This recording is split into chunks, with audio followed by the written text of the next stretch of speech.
Peggy 16.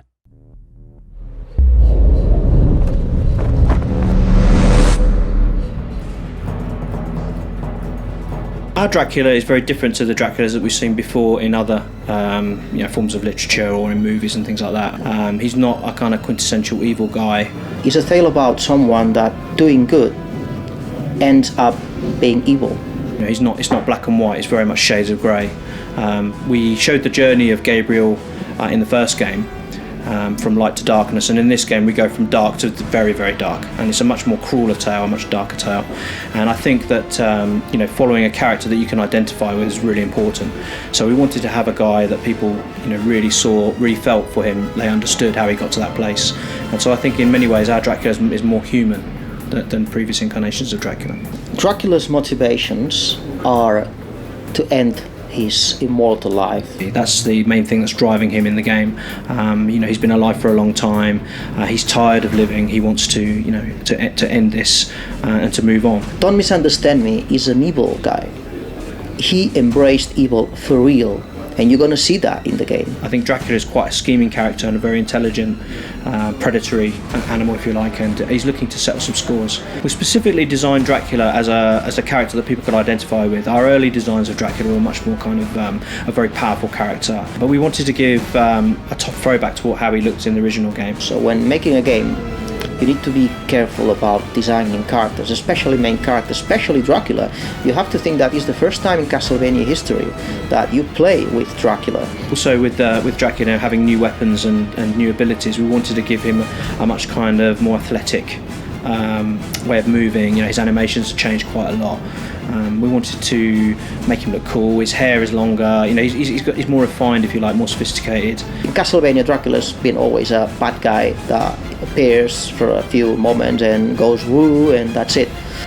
We wanted to build a real character with emotions, with contradictions from day one. So pretty much Gabriel was our Dracula from day one.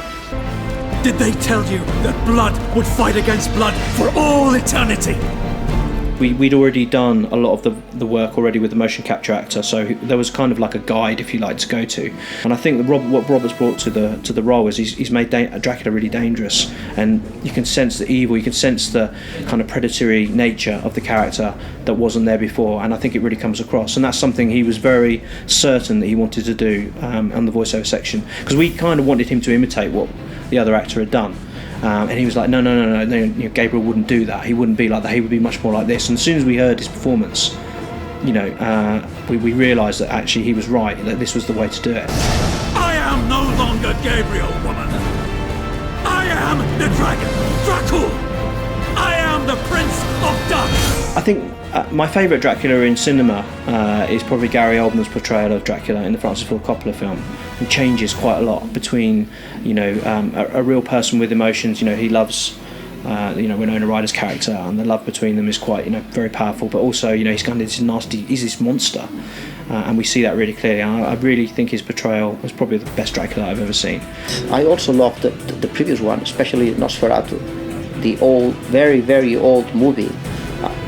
That was a bit naive for today's standards, but this is terrific, But my favourite vampire movie is Near Dark, which I think is one of the best vampire movies I've seen. They really show vampires in a kind of gritty, horrible, very uneasy way, which I've not seen since either. And I think there's an element of that in this as well, in Lords of Shadow 2. We do things with our Dracula that I don't think have been done.